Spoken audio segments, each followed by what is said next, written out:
and Namaskaram. I'm Nishani Manohar, the Executive Director of IIT Madras Alumni Association and your host for the program today. Ladies and gentlemen, our esteemed guests, Professor Umesh Wagmare, Professor T. Pradeep, Mr. Krishnan Narayanan, Chief Guest, Mr. Narayan Murthy, and fellow audience, thank you for joining us here today on this momentous occasion for the launch of the book Empowering India, Ideas for Action by Scientists and Engineers. This book is not just a book. It's a testament to the collective dreams, aspirations, and efforts of close to 100 scientists and engineers who collectively strive for progress, inclusivity, and empowerment of the nation. Every page, every chapter reminds us that empowerment isn't singular achievement, but a continuous collaborative process that involves education, economic growth, and social equality. To begin this book launch here today, we have a special video just for you. Let us all watch the video, which will play on the screen now.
That was truly fascinating. It's a call to action, a reminder that while India has already done so much and achieved so much, there's still work to be done. Let us inspire, to collaborate, to innovate, and to empower India. I now take great pride to invite our esteemed dignitaries onto the stage. I wholeheartedly welcome Mr. Narayan Murthy, founder of Infosys, Professor Umesh Wagmare, President, Indian Academy of Sciences, Professor T. Pradeep, Institute Professor of IIT Madras, and Mr. Krishnan Narayanan, President, Itihasa Research and Digital. I now request the dignitaries to officially release the book and together. Yes, please. Thank you. You can stand up if you can.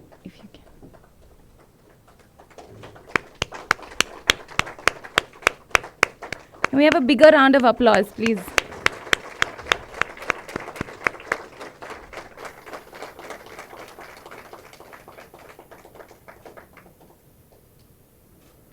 I invite Mr. Mahesh Chandra to facilitate and the presentation for the mementos. Thank you, Ms. Nishani. ಈ ಸಭೆಗೆ ನಮಸ್ಕರಿಸಿ ನನ್ನ ಮಾತುಗಳನ್ನು ಆರಂಭಿಸ್ತೇನೆ. From the organizers of this event in general, and from the Indian Academy of Sciences in particular, we would like to present to the luminaries of today's event mementos from the Indian Academy of Sciences. I request my colleague, Madam Srimati, to facilitate this. We would like to present two heritage books of the Academy, a pictorial biography of Sir C.V. Raman and Leelavati's daughters to Sri Narayan Murthy. Request President Professor Umesh to give away these souvenirs.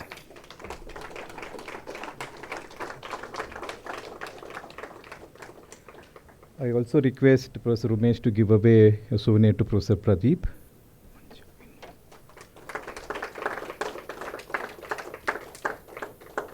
Also to Shri Krishnan Narayanan. Yeah.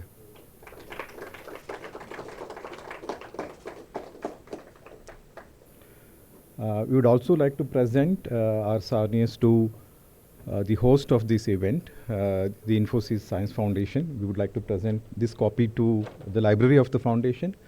On behalf of the team, Ms. Mehra and Swati may come to receive the memento. Professor Umesh may kindly give away this. Thank you, Mr. Mahesh. I now request the dignitaries to please take their seats off stage. Thank you so much. I'd like to first invite Professor Umesh Wagmare, President of the Indian Academy of Sciences. Professor Umesh Wagmare is a professor in the Theoretical Sciences Unit of Jawaharlal Nehru Center for Advanced Scientific Research, Bangalore. He obtained his doctorate degree in applied physics in 1996 from Yale University and did a postdoctoral research in Harvard University. His national honors and awards include Fellowship of the Indian Academy of Science, Birla Prize, J.C. Bose National Fellowship, and Material Society of India Medal. Professor Wagmare was also awarded the Infosys Prize in Engineering and Computer Science in 2015 for his innovative use of first principle theories and modeling and insight investigations of microscopic mechanisms. He has provided a much-needed bridging gap between the microscopic details of material and its properties at various lengths and time scales by using systematical hierarchical modeling strategies. Welcome, sir. I request you to address the gathering on the role of science academies and publishing empowering India. Good morning, all.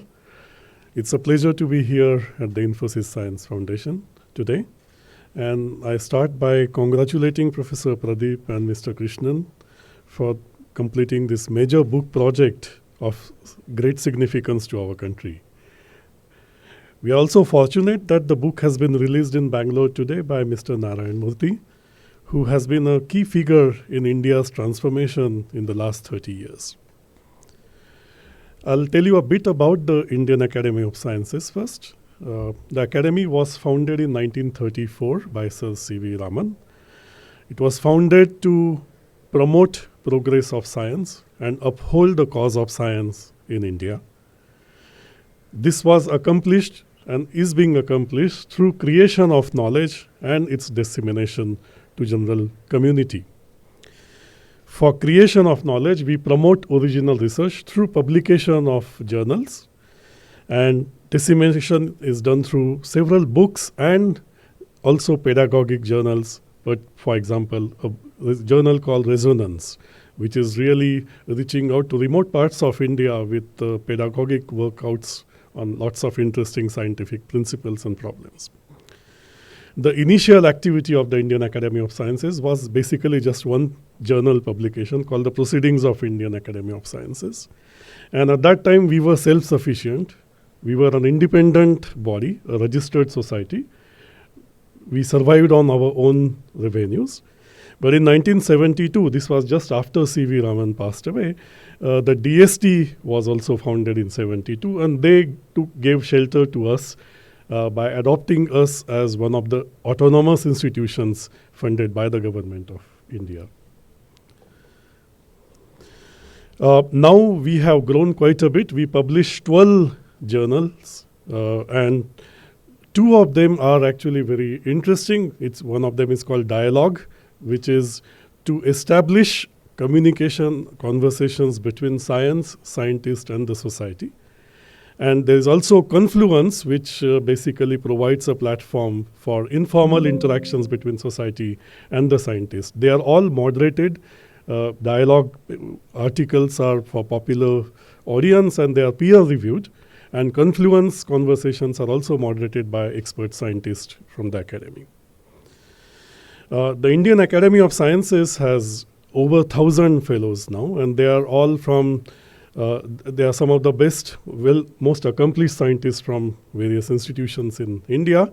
As of now, they represent largely premier institutions of within India. I'll come to this point in a little bit. Now let me come back to this book, The Empowering India. It gives a very clear message based on lot of data, lot of input from scientists from different backgrounds, entrepreneurs and industrialists on what should leading research institutions in India do to achieve ambitious targets in 2047, 100 years of our independence. Yeah, and it's really, there are 7 sort of pillars of topics which I'm sure the authors will describe to you, and 30 recommendations which I believe will serve as recipe for institutions as well as individuals to use in their endeavors. The Indian Academy of Sciences publishes books and also brings out white papers, policy documents. For example, at present we are in the process of coming up with a document on the national education policy, its implementation and subtleties that one will face on the ground. And this book, The Empowering India, represents actually our activity at the interface between book publication and also coming up with a document on policy or guide for policy making in science and technology in India. And I'm really delighted that Indian Academy of Sciences has published it in association with the IIT Madras Alumni Association. And I congratulate both the teams for this significant accomplishment. Now I'll come back to the academy, and borrowing from the book, let me give a quote which is given in this book. This is a quote from a report given by Professor Hill, a Nobel laureate in 1944. Yeah? The amount which could possibly be spent on research in India is not large. For the number of men capable of doing it effectively in any field is still very limited. Admitting that India as a whole is poor, I feel nevertheless that the Indian industry is not yet making nearly the research effort it perfectly well could on its own behalf. This was 1944. And the book also points out that we are below critical mass. The funding spent, one of the recommendations, in fact, is to increase funding. And by the way, I also acknowledge a very nice brief introduction by Krishnan, which is included in this book, which points out 4 channels of granting support to pursue research in India. So we are still below critical mass. We are still below critical level of funding for research. From 1944, things have improved significantly, but overall situation has not. There have been 2 problems in Indian education at large. One is the separation between sciences and arts and humanities, or even biology for that matter. Biology is a department, as you know, only newly entering into the IITs, or medical school for that matter. Second problem, I feel, is the separation between undergraduate and postgraduate education in the country. And IITs historically were really pushing for very high quality undergraduate education. Only recently, the number of postgraduate students are now crossing the number of undergraduate students in IITs in the last few years. If research has to be the main engine to drive innovation and entrepreneurship in the country, definitely we need to keep these 2 problems in mind, with the backdrop that we are very short in numbers. So the Indian Academy of Sciences, by the way, its mandates are much broader. In fact, these limitations, 2 limitations I pointed out, were realized by the academy long ago. So we host discussion meetings of the academy where fellows, who are the most accomplished representative scientists, come from biology, medicine, engineering, earth sciences, and basic sciences. And in these meetings, they give lectures on the most exciting developments which can be communicated across disciplines. We don't stop there. We also host public lectures on the topics of societal relevance today. And these lectures are typically given by artists, sometimes economists, social activists, linguists, and so on. So we really try hard to work on that first limitation, of course, in a small way. The second limitation about separation between research and undergrad education was sort of the main point why Academy started what is called as the Summer Research Fellowship Program in the country. By the way, this is a joint academies program, meaning the 3 science academies in India grouped together to pursue this important task. Our Indian Academy of Sciences in Bangalore takes the leadership in that and nucleates all the activities here in Bangalore. So through this program, undergraduate students from all over India get an opportunity through a very selective process to work in the area of their interest in the lab, which is run by some of our fellows, or sometimes other scientists who may not have made it to the election to the fellowship. We typically support about 2,000 students a year. And of course, COVID has put us back. So our numbers came down to 1,200, and we are slowly catching up with optimistic support from the government. And out of these 2,000 fellowships, we have 200 of them kept for students from weak sections. For example, the northeast of India, some from Kashmir, Bihar, Chhattisgarh. And these 200 fellowships really are, of course, they are given based on merit, but they are kept exclusively for students from these backgrounds. Under the same education program, we conduct refresher courses and lecture workshops for teachers. And they basically are aimed at keeping teachers in small colleges and universities up to date with the recent and current developments in science and technology. I feel this effort is very important, particularly now I quote another data from this book, Empowering India.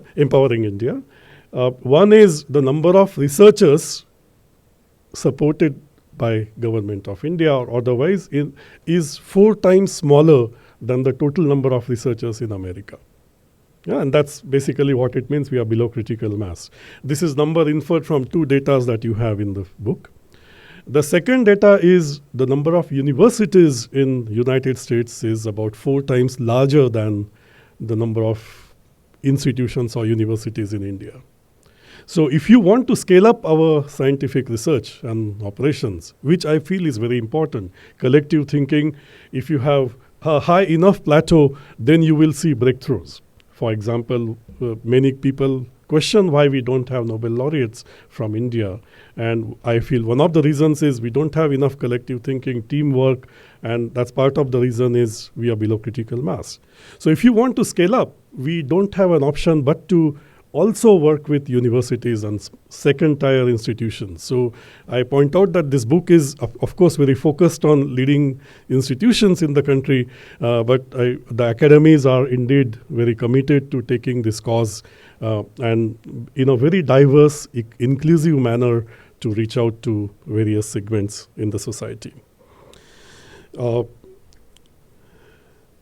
So the academy is also worried about inclusivity and diversity. We have a special program for women in science, which is another burning problem in the society. 50% of the population is grossly underrepresented in science and technology.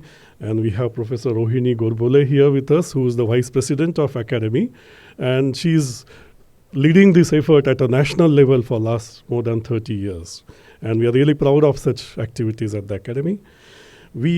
Because the government funds the academy today, we are restricted on what we can do, particularly in connection with industry and school children for that matter, which is outside the mandate of the academy. So we have set up the Academy Trust, which is an independent body, which has a strong link with academy, but it is able to have activities with industries and the school children. And we basically support internship in industries over relatively longer term, which are funded by the industrial contributions.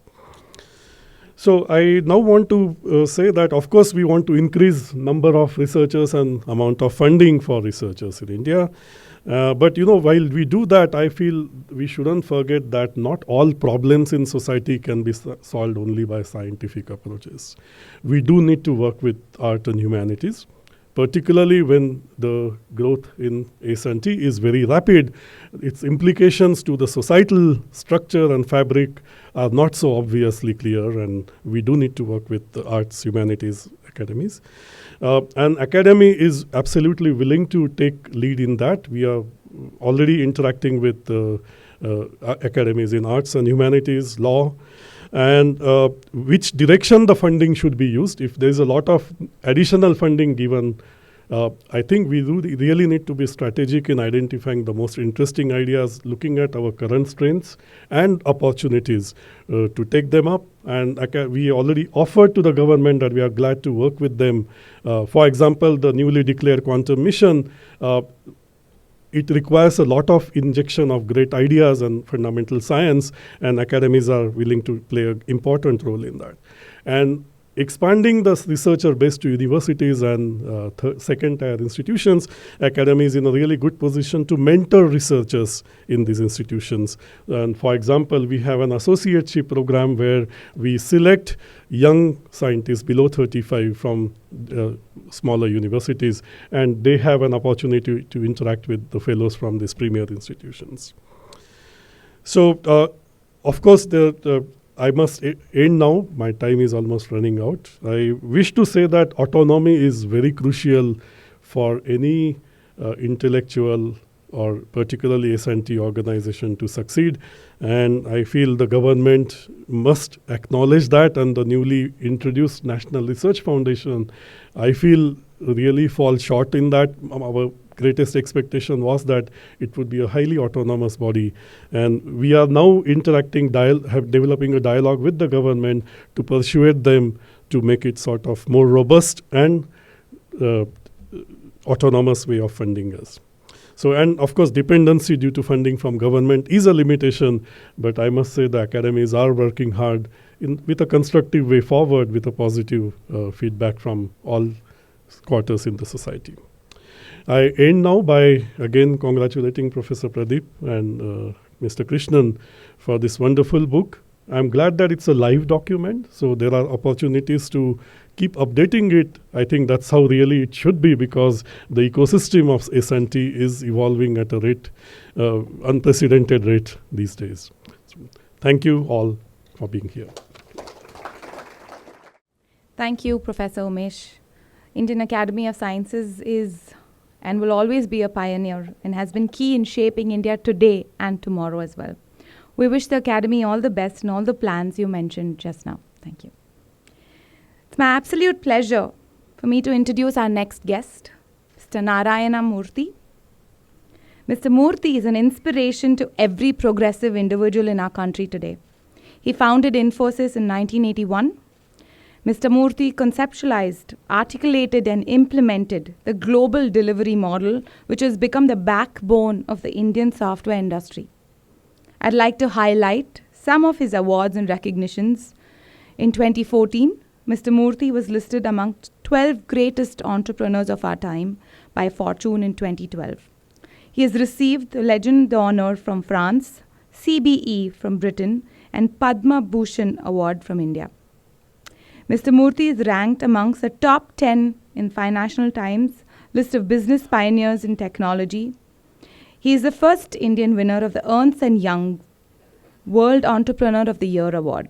He has received the Thomas Jefferson Medal and the James C. Morgan Global Humanitarian Award. Mr. Murthy is an elected member of many prestigious academies like the American Academy of Arts and Science, US National Academy of Engineering, and a fellow of the Indian National Academy of Engineering. He is associated and currently serves as a board member in a number of universities like the Institute of Advanced Study at Princeton, New Jersey, the United Nations Foundation, Ford Foundation in New York, University of Tokyo, and many others. He is a trustee of the Infosys Science Foundation, which governs the Infosys Prize, an annual award to honor outstanding achievements of research and scientists across 6 categories. Today is also a very special day. Mr. Narayanan Murthy is celebrating his birthday, and thank you so much It's so wonderful and kind of you, sir, to share this special day with all of us here today. Happy birthday to you. I invite you to address the gathering here today, please. Well, there cannot be any better thing that you do on your birthday than being associated and spending some time with intellectuals. We have several of them here. We have my friend Ashok Mishra. We have Professor Venkataramaswamy. We have Professor Pradeep, Professor Vagmare, many others. So thank you, Krishnan, for this opportunity. I'm very happy with being part of this function and to say a few sentences on the occasion of the release of this book. This book is extremely important and timely, given that we have been an oral culture. India has always been primarily an oral culture. We are not a written culture. Therefore, in the oral culture that we have fostered for whatever 3,000 years, or at least 3,200 years since the first Upanishads came into existence, it's only recently that we have started focusing on writing books connected with science, history of science. And very interestingly, the first two books connected with computer science and information technology have been written by Krishnan and his co-authors, of which first book was Mr. Gopala Krishnan and Dayanidhi. It was history of IT in India, computer science, computers and IT in India. And this is the second book. This is very timely because Professor Ramaswamy was telling me about how these technologies, AI, machine learning, deep learning, can all be used to enhance the life experience of people. I think that's very, very important, very happy. What is also very interesting is that they have made 30 recommendations in various areas, health, education, etc. So I congratulate the authors, and I'm very, very happy that Professor Pradeep and Krishnan have given me an opportunity to be part of this. Now, one area I would have liked the authors to concentrate a little bit more than other areas is the role of AI, machine learning, deep learning, and as importantly, project management and workflow studies in enhancing speed of decision making, transparency in decision making, and accountability in decision making in the public governance systems in India. You know, about 15, 16 years ago, I had a conversation with the then senior minister, Lee Kuan Yew, now he is no more, at Istana in Singapore. And I asked him a lot of questions. And one of the questions I asked him was, what is the importance of financial capital, labor, and raw materials in the economic growth of a country? He looked at me with tremendous sense of disappointment, and he shook his head. No, they're all necessary, but the most important capital items that are needed for a country to grow economically rapidly are the ability to take sensible, correct, corruption-free, and fast decision-making by the government. And second, he said, the ability to implement those decisions correctly, sensibly, without corruption, and at a speed that no other nation in the world has been able to do.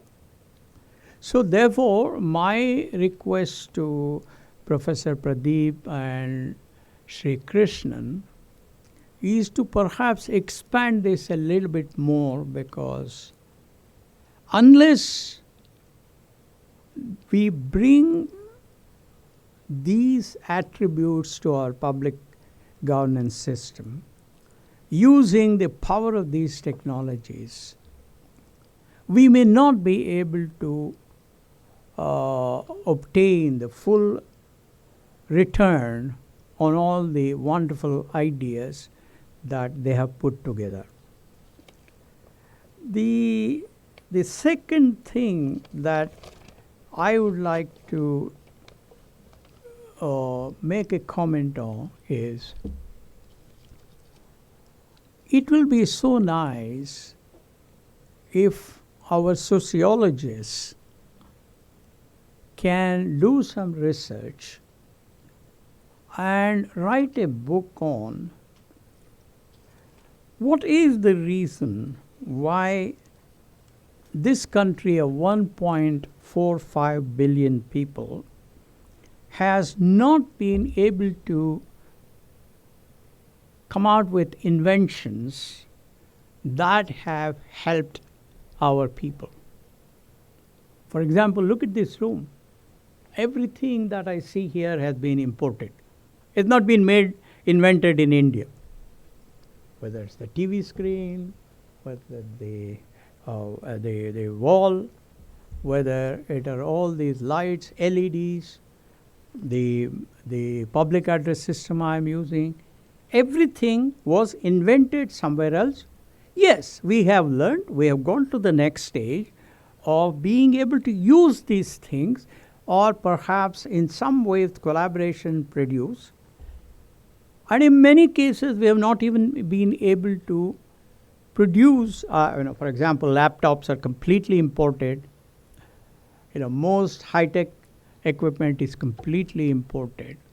So I think it's very, very important for our sociologists to undertake a study like what Professor Pradeep and Sri Krishnan have done today in the area of what is it that ails India in reaching the full potential that this country has. I think unless we do such a research, unless we stand in public and then say, these are the areas where we are weak, this is our plan to improve, I don't think we will be able to leapfrog to the dream that Professor Pradeep and others have been painting. The second thing that I would like the sociologists to look at is, why is it that a country like China has gone to $18 trillion last year. These are last year's figures, not this year's. $18 trillion, while a country like India with the same population has reached 3.3 trillion. Now, why is it that a country like China has probably got an export of 2.3, 2.4 trillion dollars, while we are still between 400 to 600 billion dollars? Now, I mean, whatever I see at home, here, anywhere, I see made in China. For example, the other day, my physiotherapist brought a stretch band for me to do exercise, and I was shocked to find that that thing is made in China. Not that I'm against China. No, not at all, not at all. But I think it is very important for us to understand what is it that ails this nation. What is it that we can do so that we can correct our mistakes, so that we can first admit these are the areas where we have to improve, and then take the necessary steps quickly so that we can reach that. Well, I generally waste my talk without a few suggestions which I think are useful. The first suggestion that I have for all our institutes of higher learning is to introduce science writing courses, at least one course every year. In other words, four courses for undergraduates, maybe 2 for master's degree people, and maybe 2 or 3 for doctoral students on how to write articles on science and technology. It could be English, it could be Hindi, it could be Kannada, it doesn't matter, whatever it is they want to, because there is a certain proficiency in doing that. I have seen that in the case of universities on whose boards I have served outside India. I think it's very, very important. The second suggestion I have is, I think it's very, very important that we start a department of history and sociology in every institute of higher learning. No, these people should not spend their time in saying how many parotas Akbar ate, or, those are not the issues that are important. The issues that are important are, what is it that we need to do? What are the structural issues we have? What are the areas where we can learn from cultures that are better than us, that have performed better than us? What is it that we need to do to improve and reach the high level? As all of you know, we were ranked 71, second from the bottom, in the PISA evaluation by the European agency, OECD. What did we do? We just said we don't want to take part in that. It was by Dr. Manmohan Singh's government, I think sometime in 2011 or 12. Now it is 12 years. We are not participating. That's not the way you improve. That's not the way you make progress. I think so therefore our sociology professors will have to say, how do we overcome our ego? How do we overcome our insecurity? And then say, these are the problems that we have, and we have the confidence to overcome them because we want to build an India that our children and grandchildren can be proud of. And that can only happen if we leave this task of finding out the methods for us to overcome our lacuna and build a culture that is as competitive, that is as forward as other nations. So I think if our institutes of higher learning and in fact even says our laboratories may want to look at having these people. Let me tell you, at the Institute for Advanced Study on Princeton, of which I am a trustee, as all of you know, IAS is the one where people like Albert Einstein, Gödel, the famous mathematician, logicians, von Neumann. I mean, they were all there. But even in that institute, we have a school of history. We have a school of social sciences today. So I think it is very important for us to think of starting these schools and request them to focus on the future rather than the past. In 2,000 years ago, we were flying planes. That is all good. I mean, that's good for certain moments. But what is good to build a great future is if our sociologists and historians can say how this culture can be transformed to become the leading culture in terms of progress in science and technology. I have a final suggestion, and that is, you see, there are a lot of things that are going on in this country. Earlier, Professor Pradeep was telling me about how he has got a patent on using nanomaterials to clean water, and that 1.2 million people in India use that water. But in a nation of 1.45 billion people, of whom there are probably about 500 to 600 million people who are poor, by any reckoning. In fact, Prime Minister Modi said that the government distributed ration to 850 million people during COVID time. So assume that even we have 400, 500 million poor people. We need to get to that number. Now, that will only happen if the industry, if the institutes of higher learning start a PR function in every institute. And these PR people must be very suave people.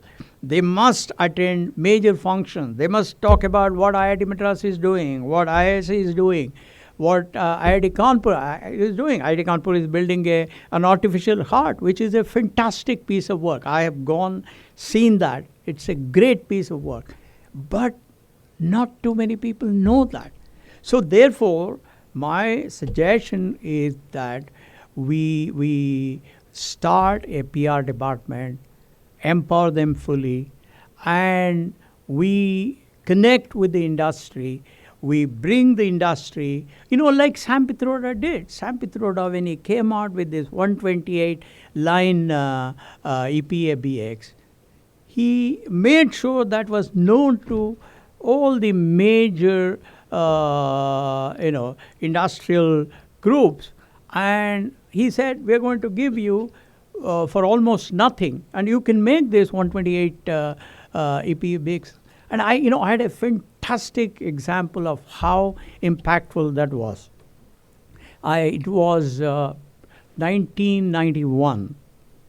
I was taking a customer of ours, the finance director of Reebok France, Henri Mobie, to the forest at I forget whatever near Mysore, Kabini Lodge, and I was talking about how India is doing this Sampitras work and 128 EPFBX, and he had almost finished the 10,000 line digital exchange. For whatever reason, there was some fellow called Krishnan who came, a minister, and he just removed him. All of that. That's not the issue here. Anyway, so I kept on talking about it, and he's a very soft person, Henri Mabi. He said, Murthy, all of that is fine. If we go to the Kabini Lodge, and if at the entrance, in one of the STD booths, those days there used to be a thing called STD and ISD booths, if I can call my wife Vicky in Paris, and if the line is clear, I will accept. We reached Kabini, we stopped there at the STD and ISD booth, and Henri promptly called his wife, and the line was loud and clear. The point I'm making is that this was a fantastic technology that gave so much of confidence to Indians. And similarly, I think this great thing about clean water is something that has to be publicized. You see, while I have tremendous respect for professors, their work is different. Their thinking about, their job is intellectual thinking. They have to think at a very high level. But the PR fellows, which some of us know because we are in the industry, it's not that, it's nowhere advanced. But it requires a certain skills. And therefore, we will have to encourage all our institutes of learning to start these functions and make sure that the wonderful work of professors, our professors, and and their students receives adequate publicity, and that becomes I'll tell you, I was speaking to one of the top 4 richest people in the world about clean water. This is about 10 years ago. And he said, I have requested Caltech students to work on clean water. I was a little bit surprised because here were so many bright students at our IASc, IITs, and all of them. And that was for India. So I was a little bit surprised, little bit sad that was done. But I said, who am I? It is his money. So therefore, he will do wherever he thinks is the highest probability of success. So the point I'm making, Professor Pradeep, is it is one thing to do great work, but it is as important to make sure that the world knows that you have done that work, that the world takes advantage of your work. That's something that has to be done. I can go on and on. Thank you very much for this opportunity. Take care. We have about 5 minutes, so we can take some brief questions. If anyone wants to ask any question, please mention your name and keep your question very brief. Yes. Good morning, sir. This is Vijay from Development News Service, Delhi, and happy birthday to you. And we are pleased to have you here. And my question is regarding the national education policy, which has got too many critics and so many critical problems also. Your comments on that? National education policy, what problems? See, there are 2 versions. The present government they do not want the previous education policy introduced in the state for the children. I'll tell you one thing. At my age, I don't want to get into any controversy. National education policy, which was, that committee was chaired by my friend Dr. Kasturarangan, is an eminent scientist. It had people like Dr. Manjul Bhargav, who is a Fields Medal winner. There are excellent people, and I am not totally familiar with it, so I am totally unfit to comment on that. Good morning, sir. It's Saurav here. See, you said a very good thing that, empowering the minds, actually bringing up this education policy, sea change, there is. I'm associated with Gopalan Foundation, and we have started a lab, it's a robotics lab, tinkering lab. And we have found out at the grade 5 we have started this so that we can start building up the pedagogy, because students need to be trained in that way so that they can take up this AI, chatbot, all these things. These are all small tools, but enormous capacity. So what about this thing? Even ICSE board has already started robotics and artificial intelligence, CBSE, all other boards. But don't we need to incorporate this? Already there is a NEP, National Education Policies there, right, in place. So do we need to incorporate all these things into model learning? Because the learning that we give to the present students, how much effective are they? Don't we need to change this? Thank you. This answer may take a little bit of time, but it may be worth it. I don't know if you have read Richard Feynman's, surely you are joking, Mr. Feynman. He gives the example of the top-ranking student in Brazil. This is Brazil, not India. Feynman, there was some examination or something. Feynman asked the dean, "Can I sit there? Is it okay?" He said, "Sure, sit." And everybody, state this equation, or very extremely bookish questions and bookish answers.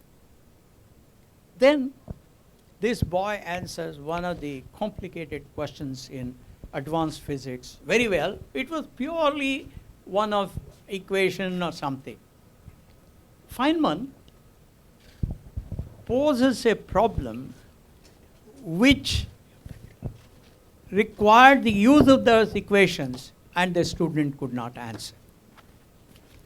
This is in his book. I am not inventing it. It's in his book.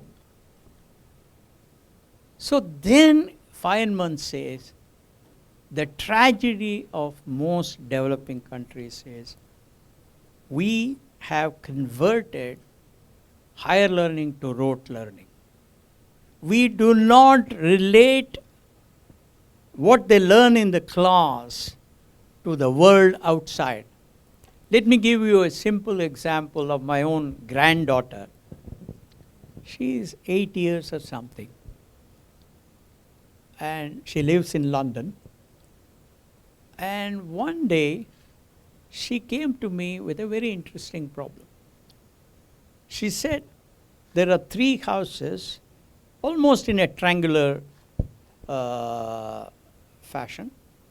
There is whatever Peter, there is whatever Sheila, there is Paul, boys of whatever it is, one in each of the 3 houses. They have a torch. And then she said, Peter switches on his torch once in 4 minutes. Then Sheila switches on her torch once in 6 minutes. And then this other guy, Paul or whatever it is, switches on the torch once in 8 minutes or something. Then she asked me a question.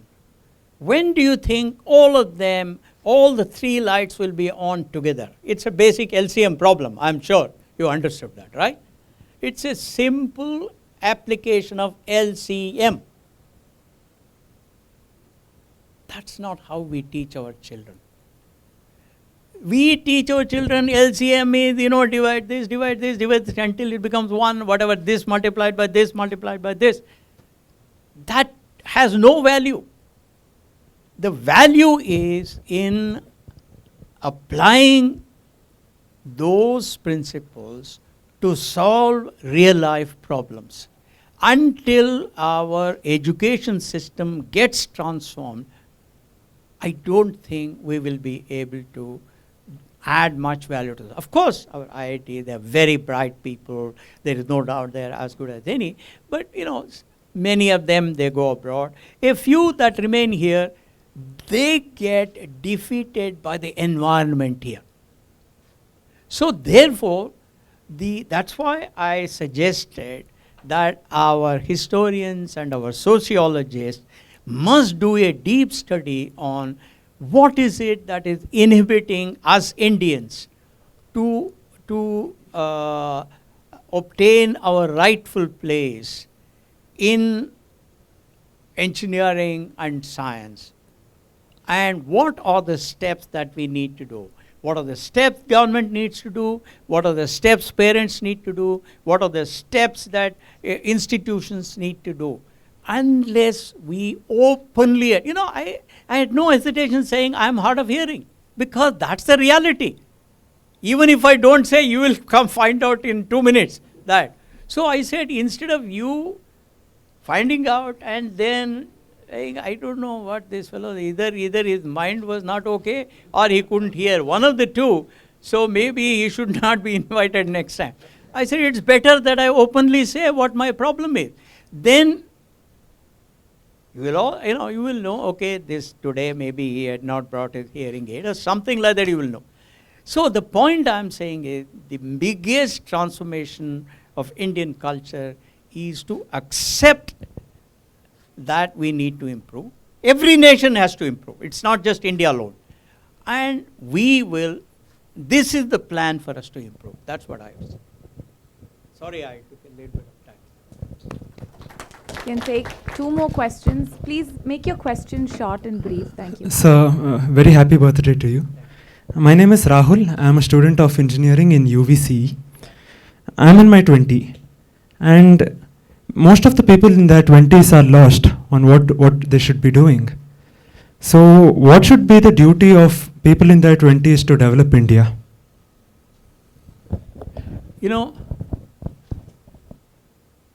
First of all, you have to be highly disciplined. If your teacher asks you to do homework, please don't go to the class without doing homework.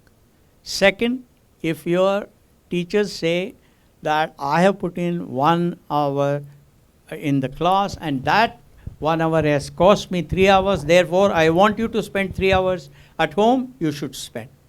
Third, while driving, don't drive from the wrong, overtake from the wrong side, don't throw litter on the road, in other words, be disciplined. Second, you have to learn to overcome your apathy. Apathy is the result of, we see a lot of bad things around us and we behave as if it doesn't belong to us. That unless we own this society, unless we say that this is my city, this is my building, I am going to keep it open, I don't think we'll change that. Third, I think we all have to work hard. I feel very sad that people are saying we'll come to the office for 2 days a week, 3 days a week. Even though COVID is all gone, now people have started negotiating. We'll come 3 days a week. What nonsense is this? So I think if you people really want to make India a great nation, as Lee Kuan Yew told me, there is nothing better than being disciplined, doing hard work, having high aspirations, being honest, working productively in a team, etc., etc. I think those are all very simple. I think. So first, very happy birthday, sir. Yeah. I wanted to appreciate actually the comment you made about the need of major institutions having a department of, sociology departments. And I wanted to connect it to the other comment you were making a little bit before about how our education has to teach more through applications. And I think in a country like India, which is in some sense many countries within it, for each, for example, when I think of areas which are not urban but rural areas, the strategies that we need to teach complicated mathematics to for example, to the rural students have to be quite different. And I have seen examples of that where a teacher in Maharashtra, he found that he was trying to teach mathematics to village children. And finally, he asked them the question, if you're going to sell, if you go to the shop and sell your grain at such and such rate, then you get how much money you will get. The kids were able to answer that question like this. Before that, he was asking them what happens if you multiply 25 by 6.5, and they were completely gone. So the need of trying to make our education relevant to the region also. I mean, it is much more complex problem, I feel, than what Mr. Feynman actually mentioned. So I would like your opinion on that. I don't agree with you. Feynman was absolutely right. No, Feynman was first level of complication. I'm saying our level of complication is further. Feynman is close to being a man. I don't think. No, I think you misunderstand me. I'm not saying he's wrong. I'm saying that his problem of complicated level of complication that he mentioned was perhaps lower. We even have further more deeper problems or deeper challenges, is what I'm. No, my question was about that in India, if I want to think instead of transforming my education policies, we actually would need to tailor solutions depending on different parts of India, and for urban and rural areas, we might actually need different strategies. This is what I wanted to ask. I don't know. I'm not an educationist, so therefore, I would be. It would be wrong of me to say what should be taught in rural India, what should be taught in urban India. That's not the thing. However, I do one thing. I know one thing. Education is learning to learn. And that learning to learn has to be developed in rural India. It has to be developed in urban India, everywhere. It has to be developed among the weaker sections of the society. It has to be developed among the more powerful sections of the society. Every one of us has to. What we need and what we do not need, that only educationists, can comment. So I don't want to comment. Thank you. Thank you. I think we're running short of time, but thank you, sir. Thank you for your passionate recommendations and suggestions for the country, and for patiently allowing to answer all the questions.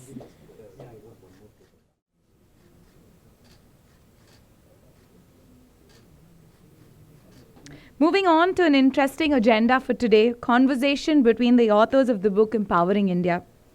I invite Professor T. Pradeep, professor at IIT Madras, inventor, entrepreneur, social impact technologist, and a poet at heart. He has published over 545 scientific papers, 120 patents, and multiple books. He told me just today morning that this is his 8th book. He has incubated 7 startups, and his technologies have impacted millions of people. He's a recipient of the Padma Shri, Shanti Swarup Bhatnagar Prize, Nikkei Asia Prize, Win Future Prize, and also now currently recently the prestigious NE Award. Professor Pradeep is a distinguished alumnus of IISc and has received the Lifetime Achievement Award for research from IIT Madras.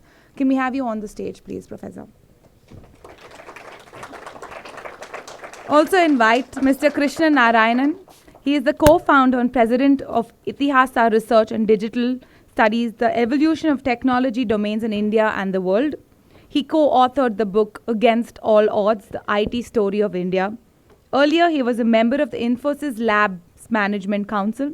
He was the president of the IIT Madras Alumni Association and a founding governing board member for the Aquamap Water Center at IIT Madras. Welcome you, Krishnan, on the stage. Good afternoon, everybody. Thank you for coming to this event. You joining us makes it all the more special for us. And, I'm, of course, very thankful to the words of Professor Wagmare and Mr. Murthy. So in the spirit that we said this book is going to be a living book, I think with Mr. Murthy's suggestions, we already started the process. So we now have 3 specific points that we're going to add into the living book. Thank you, sir.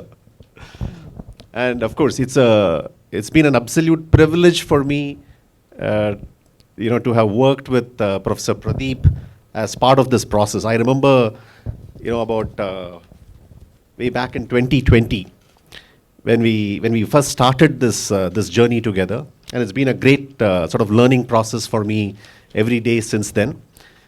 So I'm very happy to be speaking about this book. So Professor Pradeep, so let me dive in straight. Professor Pradeep, you have told me stories about your love of tinkering machines, in your village, whether it's the pump or the appliances in your childhood days. And today you run one of the largest nanotechnology labs in India and the world. So tell us about this journey, some key milestones. How has India changed since the time you started to where it is today in terms of science and technology? Well, so many things to talk about. First of all, I'm so humble. We are talking about empowering India before a person who has empowered many people in India. Thank you, sir, first of all, let me say that. Why I say this is because this is sort of some connection to this thing that you asked me. 2020, when I was in my village, and I was talking to two young girls. They were the breadwinners of their families. The mic's not working very well. The two young women, they were the breadwinners of their families. And during COVID, they were working from home. And that entire village, I saw one or two women, men as well, working from home, and that village had no issues that, COVID did not impact their kitchen. Not only their kitchens, all the kitchens nearby. This is empowering India. And that was because of IT. Thank you. Now, for me, I came from a village. I did not see what was science and technology. I saw pioneering practitioners of science at Indian Institute of Science. So one day, I was approaching the main administrative building at IASc. So that was a time I saw towering people of Indian science. Now, I worked with some of them. Science was something, it can transform you. I experienced that transformation within. But coming to Indian Institute of Technology, cutting that long story short, absolutely no science worth mentioning in the laboratories of chemistry and physics that I saw. My first grant was 42,000 rupees. 1993, December 1st, I joined. There was no history of individuals owning a laboratory. When I asked the head of the department, where is my lab? Where can I build something? The head of the department told me, well, there is that corner, you have that desk over which you can do some experiments. Today, laboratories have transformed. My grants have become several crores. Personally, science has undergone a tremendous transformation. But science as a whole for the country did not. It is now what, 0.65% of the GDP, as Umesh was talking about. But it was no way, it was substantially better at that time. 0.8, 0.7 something of GDP. Now it has come down. Individuals have flourished. Some of us have been fortunate to do science at the cutting edge. And our students do, our institutions do. But you look at, when I came in here to the IIT Madras, there were about less than 100 institutions doing research in India. Today we have 930 institutions doing research. But a large number of them don't do anything of quality. Why is it? So if you were to ask me, reflect upon that, there's a lot to talk about from my personal saga And you talked about connecting to people. We can connect to people. We are doing something of very many interesting things, translating science and research parks and a whole lot of things. But really speaking, is science being felt by people? I would not be in the affirmative, answering in the affirmative. For want of time, let me stop here. Right. So you can hear me, right? Yeah. So no, that's so let me look at the positive sides today. I'm sure there are. I too was positive. Yeah. There are sobering thoughts, but it's good to know that from a situation where it was 42,000 grant, it's moved to a fantastic situation today. Of course, there are I think about 75 or some students who around work 65 PhD students and so on. So that's a phenomenal number. My own journey in science and technology was let's just say less dramatic. I wrote the IIT JEE because all my friends and cousins were writing it. I just sort of muddled my way through mechanical engineering, went and did my MBA, sold consumer packaged goods. It was really only when I joined Infosys with the Infosys labs that I really understood or started seeing the value of emerging technologies, ICT, from a global, how impactful it is for global customers and so on. That was one learning. Then after Infosys, for example, I did my water startup. That is where I also had the fortune of working with you. That was another instance where I could see technology impacting everyday life and the hardcore engineering sense. And of course, now in the last 6-7 years with Chris at Itihasa Research and Digital, we are deeply thinking about emerging technology. So I think I've begun to appreciate, and of course, this book has taught me a lot. So that's my journey into S&T. Okay, so we wrote this book, and then we sat down after we wrote the book. And we said, okay, now what are the areas we have missed? What are the areas we have emphasized? And we discovered that there were two underlying themes that were very prominently coming in the book. One was materials science, and the other one was ICT and digital. Now, perhaps it is reflective of the importance of these technologies in the world. Also, perhaps it's reflective of our own biases, if you will, as authors. So can you give us a glimpse of some of the cutting edge work in material science that's happening today and perhaps the applications thereof? Well, as you know, materials have impacted our life tremendously and continue to make this impact. But I see that for looking at this about 35 years of my science or history of my work here in this country, I see that we have been building material science in an isolation, in a silos. What is happening globally is that material science is discovering new overlaps with biology. It is overlapping with engineering tremendously. I see that materials of today, well, the next 20 years or something, well, nobody can predict anything, but I see that things are changing. In a 10-year window, materials and synthetic biology will combine. Look at just a few days ago, I saw a plastic being eaten by some enzyme. In just about 10 days, the plastic was gone. The plastic was gone because we could synthesize that molecule originally in the computer and predict the function and put it in an organism and make it. What is it telling you?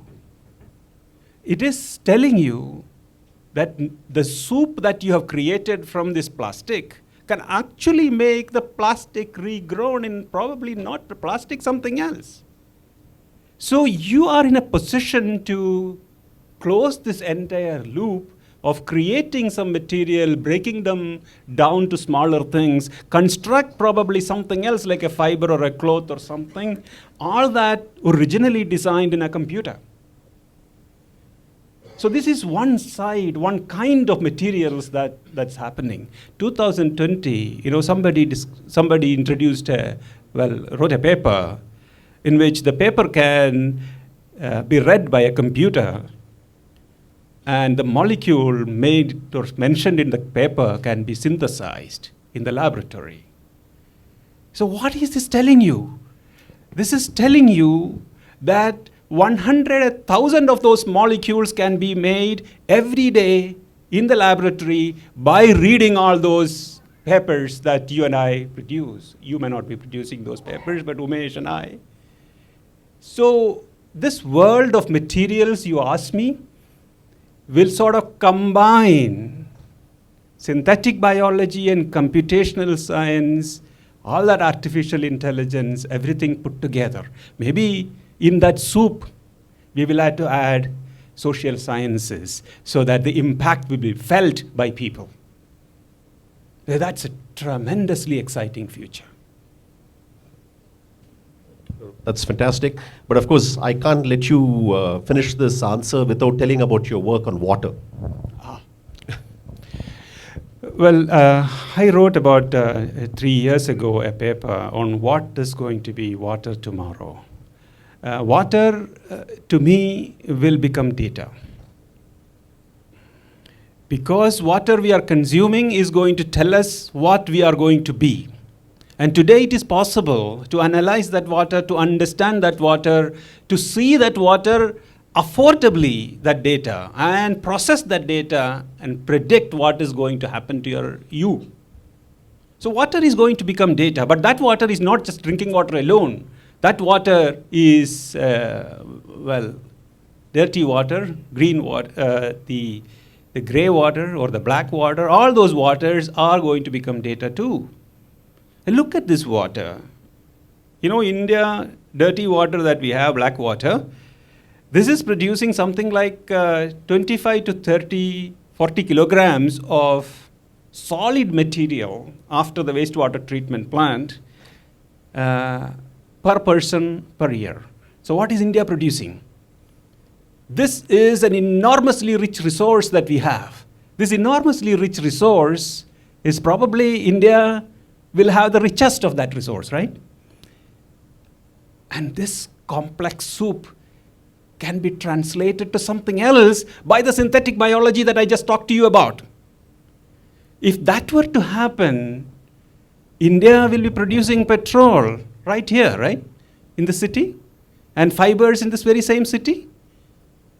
India has an enormously large resource of that, which, that synthetic biology can be practiced by agricultural waste. But agricultural waste is not available in a country like ours in a centralized fashion. But this is available in a centralized fashion. The entire logistics is going to change, and we can use that. So water, if you start looking at it in a larger sense, of course it is data, it's also money, it's also energy. There is a whole lot of energy in that wastewater, right? So there are many other aspects. I would only say that we will close this world with water. That's fantastic. And here I thought water was just H2O. No, but let me just offer on the ICT a couple of things we touch upon in the book. Mr. Moody, you talked about the societal impact. I'm happy to say we talk about it in the book. In the world of 5G that we all live in, now the Indian scientists, including scientists from IIT Hyderabad, IIT Madras, and many others, collaborated and developed a new technology called 5GI. That we have now, this is a new protocol that has been accepted globally, which is getting implemented in India, but not just in India, but across the world. And what does it do? It now recognizes the need for, the need of how India is spatially distributed, but yet has very high dense population in our villages and so on. So the concept of rural was not understood that well by others. And we have now recognized that and created a new protocol or a new technology standard which has now become accepted. That was one. The second one that we talk about, this is something that, of course, because I work closely with Chris, I have some insights, is this whole neuroscience.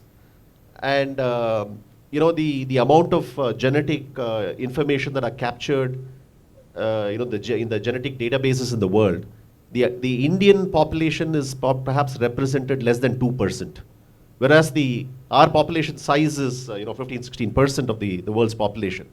And there are many markers which don't apply to Indian population. So if we have to solve these neuroscience problems, we have to now collect data on this. And how are we doing it? And there are some very interesting work that has already started happening.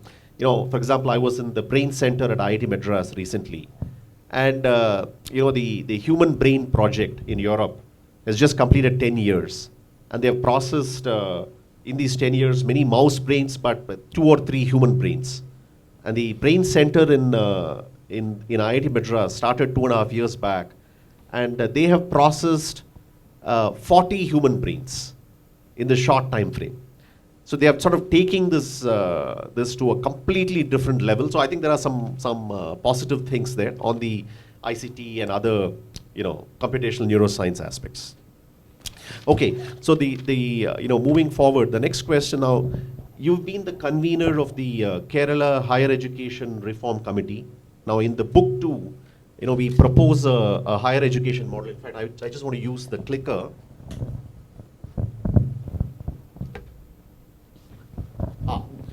So we do propose this model in the book. So maybe you can touch upon some of the salient features of what this new higher education model should touch upon.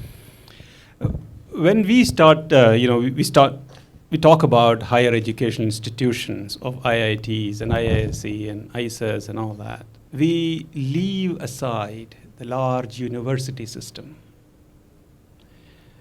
This is talking about that system.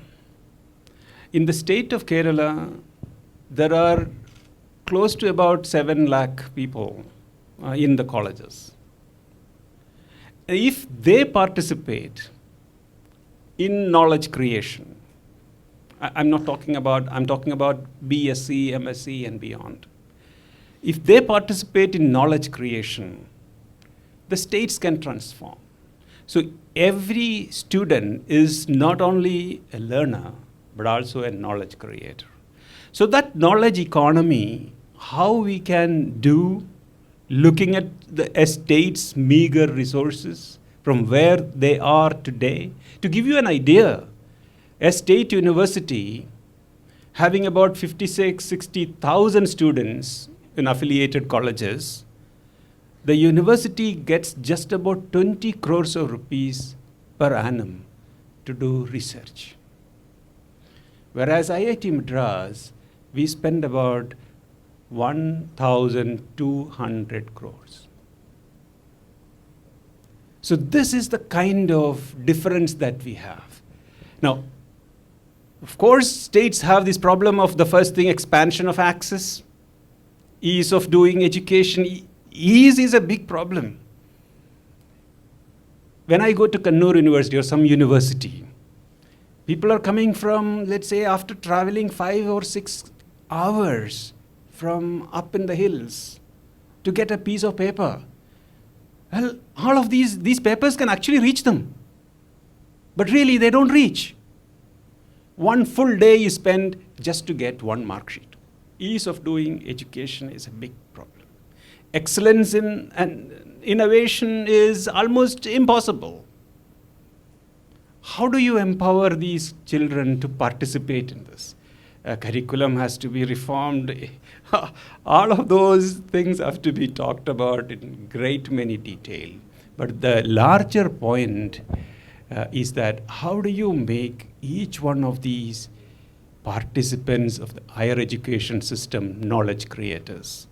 Like what Murthy was talking about. How can they apply their learning to their local school, local communities? This we have started in a small way. But we have created such a massive administrative machinery which cannot move at all. We have given fantastic recommendations, but I don't know when these things will really be implemented in the field. Now, hold on to your horses because that's the next question. Yes, okay. On what will happen next. But I do want to touch upon this expansion of access that you talk about, and I think in the book we do talk about how digital infrastructure, that can help in the gross enrollment ratio. So things like NPTEL is helping students from so many colleges. 4,000, 5,000 colleges in India are subscribing to NPTEL. In fact, I was told during COVID that became the way that the students learned. The online BSc degree, for example, is bringing things like this. I think that's Krishnan, I want to add one more point. This expansion of access is not only in S&T. See, there is this great art form called Nangyarkut. There is Kathakali. There is Kudiyatam. There is all that. And people across the world, many Malayalis are sitting there in South America. How do you teach them Nangyarkut in case it is needed? So there are a lot of things that we can do in visual arts as well. Empowering India through education should be inclusive, sufficiently inclusive, so that AI will grow along with the Kathakali. Right. No, that's a fantastic thought. Now, before we go to the last question, I just wanted to give a little bit about the information about the process of how we created the book, right? We started, I remember, when I went back, I saw Jan 2020 was the first meeting of the book advisory committee. Professor Umesh is part of the committee. We had others, about 15 other members who were part of that book advisory committee. We started with that meeting first, then identified what are the areas we need to focus, because it's such a vast area. I think that's how, with their inputs, we had about 3-4 meetings, identified these 7 areas. And then we've had the fortune of interacting with more than 100 scientists and engineers and business executives in the country. Many of the contributors are here in the program today. Professor Ashok Mishra is one of the contributors. Thank you, sir. I see, Daya Sindhu, Dr. Bala, Raghu. There are hundreds of these people who are at the cutting edge of their fields. They contributed, so thank you to them. We kind of synthesize their views into these recommendations. I also want to call out and thank Chris for his Chris Gopalakrishnan for his support. He wrote a wonderful introduction to the book. Of course, this is all serious stuff, but along the way we also had some fun. At least I got introduced to some Malayalam poetry, some Sanskrit, Upanishads and so on. But also this, So for example, we started experimenting with generative AI engines. So many of the pictures that you see here have been, we actually gave a text input, and the generative AI engine generated the picture, which then our designer then, embellished it. So some of these images, so we had some fun learning DALL-E and Midjourney and others. So there's a little bit of fun also we had along the process. But let me get back to the final question, which you were alluding to. So what next? Now that we have written the book, how do we create impact? Are there any 2 or 3 specific things we could do? There are many things that we can talk about. Let me just talk about one thing that we at IIT Madras, thanks to you, we are doing. That is the alumni engagement. I earlier talked about this 57,000 or so students in one university. IIT Madras has so far produced only 57,000 alumni. But thanks to the system, today we are connecting to almost all of them, right? 95, 96% or more of our alumni. Alumni, if you start engaging with them, this is a continuum. We, in our university system, we teach people and they are out. They are not engaging with us. If we are in a position to engage with our alumni in a given state, whichever state that we talk about, I'm sure that every home will be connected through alumni. And alumni contact with, I was just talking to Ramsamy, alumni connect with advanced technologies that we have. If that is possible today, if I am sitting here, all IIT alumni, Madras alumni, if we can be connected, we can be communicated without really sharing all these visiting cards and all that. Even before that, we know that where you are from, what your interests are. We will probably be building a greater Vasudhaiva Kudumbakam. And that will be empowering India through information technologies. And that will also empower our institutions. Alumni engagement model is expanding, in fact, what institutions have. See, what is it you are talking about? Alumni have treasure, talent, and time, right? These three things can come to the institution. India will be transformed. Empowering India cannot be something that can happen from the top. It has to happen from the bottom too. And for which this pillar we have so far neglected, we need to strengthen that. There are many other things that I can talk about in the next few months, what we have planned to take this book forward, these recommendations forward. But most importantly, this book has to be a living book. Right. No, fantastic. Let me end this thing with, we wrote saying, in fact, one of our conclusions was, we said this thing is about empowering India. We asked people to be the scientists and engineers, but we also said they have to be poets and artists, they have to be anthropologists. Let's also add sociologists today, after today. Now I want to end with this poem by Mahakavi Edasari Govindan Nair. He wrote this poem called To School Again, in which he is talking to his child who is just entering school. And I'm going to read the English translation. The small birds perching on twigs, waiting as usual for you to come. Most beloved they are. Say goodbye to them. You both understand each other's natter. By the time you come back after studies, you must have forgotten each other. As we gobble up some grammar and return in a daze, alas, by then, the language that regaled all beings would have left us for sure. What we sincerely hope is that the new education of, by 2047, at India at 100, we learn a grammar where we can still connect with nature. That's our hope in this book. It's very important to be in that one world. And that is the essence of democracy. It is connecting all human beings, the entire biosphere. Edasari talked about that connection. That is, you go to school, come back, and when you come back, you've forgotten nature. You've forgotten the grammar of the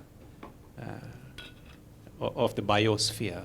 He relates it to a bird, but it is a much larger thing. I suppose by empowering India, we are not forgetting the active Indian biosphere and its diversity. In fact, that is undergoing greatest threats globally. And to me, in my classroom, I say, why are you innovating? To me, we are innovating because we have to work against three important things. One is inequality. Second is climate change. And the third thing is larger humanity. We have to be together. Thank you.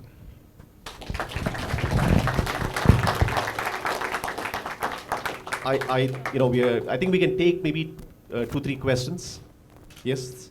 Mr. Murthy mentioned rightly that a lot of things in this room are manufactured in India, right? And the sector I work in, the most important thing is the battery cell, right? It's a lithium-ion cell. Globally, I think 90% of the cells are today manufactured in India.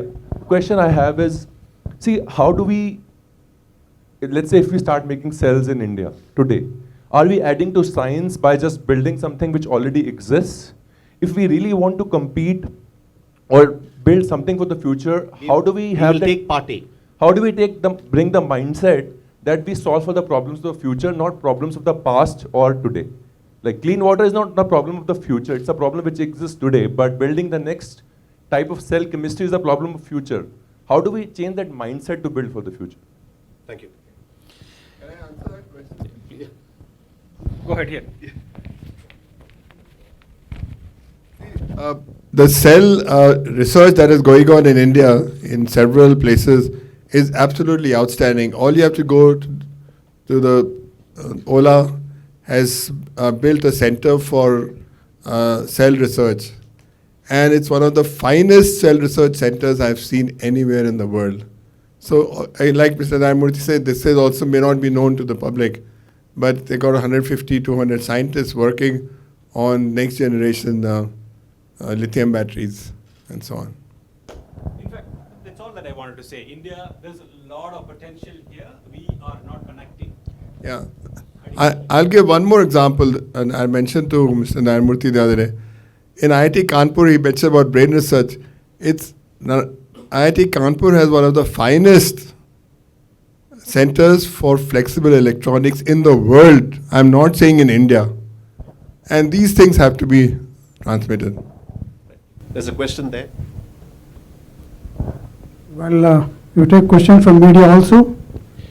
Professor Mishra, I just wanted to add that while we are doing all this, I'm just connecting this last particular comment. We don't bridge institutions, and even within an institution, if it has to go from one research to the other, to expand that, to connect that to final delivery, the gaps are not sufficiently funded. And this, if it happens well, India will do very well in batteries, flexible electronics, and many other areas. Right. Sir, my question is, I'm Vijay from DNS Delhi.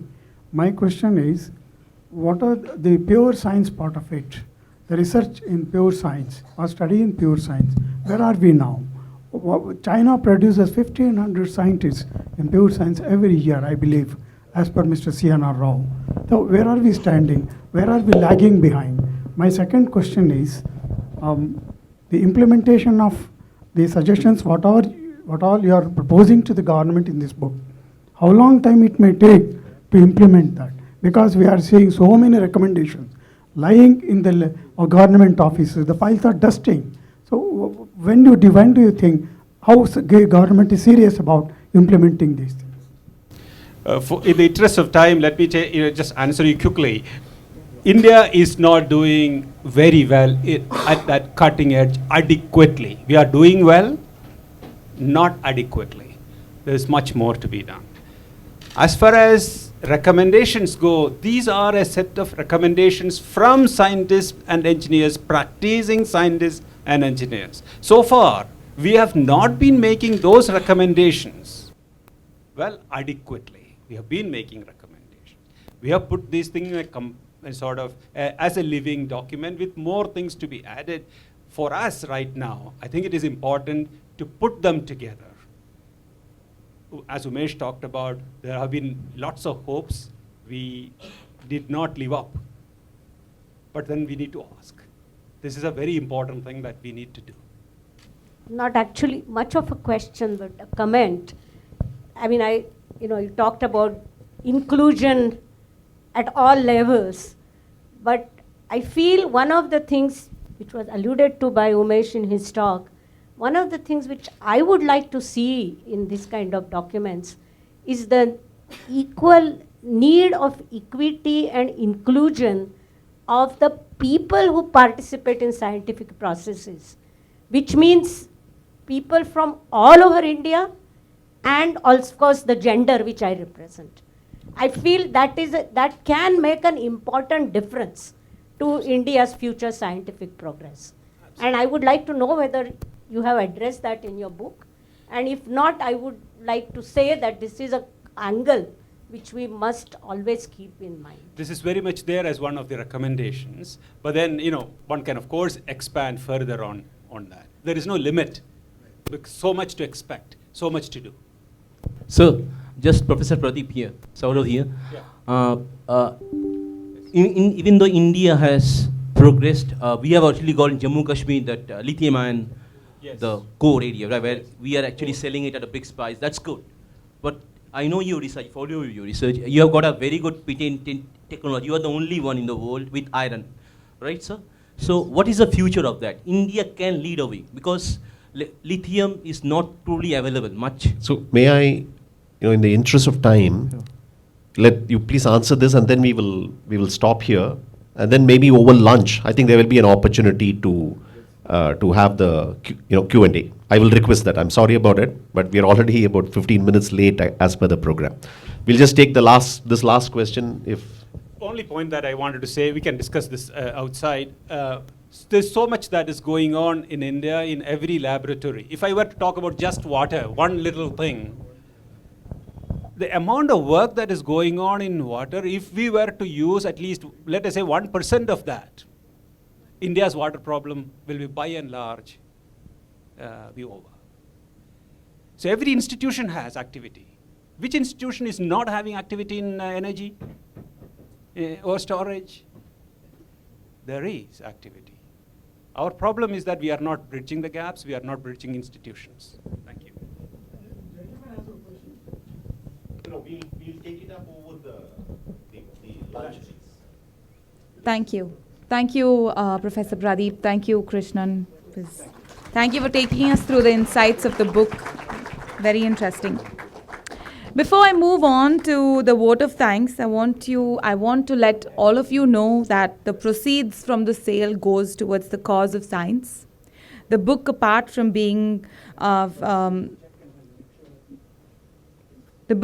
having great content, makes us the perfect gift for a loved one, a friend, a colleague, or a teacher.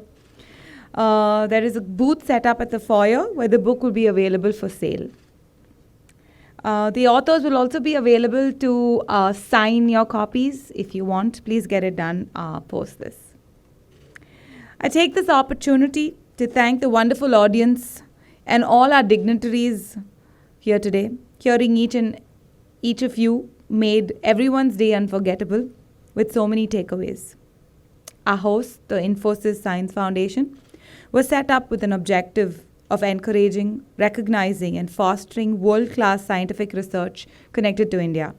It furthers its objective primarily through the eminent Infosys Prize, an annual $1 million prize to honor outstanding achievements of researchers and scientists. These laureates, they hope, will inspire the next generation of scholars. The foundation creates conversations around science and society, engaging with various sections of the community through talks, initiatives, workshops, and events. Hosting us here today is one way to engage with the community. Thank you, Mr. Murthy and Mr. Chris, for setting up the Science Foundation, and thank you to the team here today, Bhavana, Pragati, Serene, Swati, for organizing this event. I also want to thank the folks from the Bangalore International Center. We thank Mahesh, Sandhya Khannan, Vikram Bhatt, Ravi Chandar V, and the rest of the team for all the support. Thank you to the Indian Academy of Sciences, to Mr. Mahesh Chandra, Ms. Srimati, and Ms. Sudarshana Dhar for their timely help, support, and services. Thank you to all the staff here today, behind the scenes, for their dedicated efforts as well. Thank you one and all. Have a great day today. Thank you.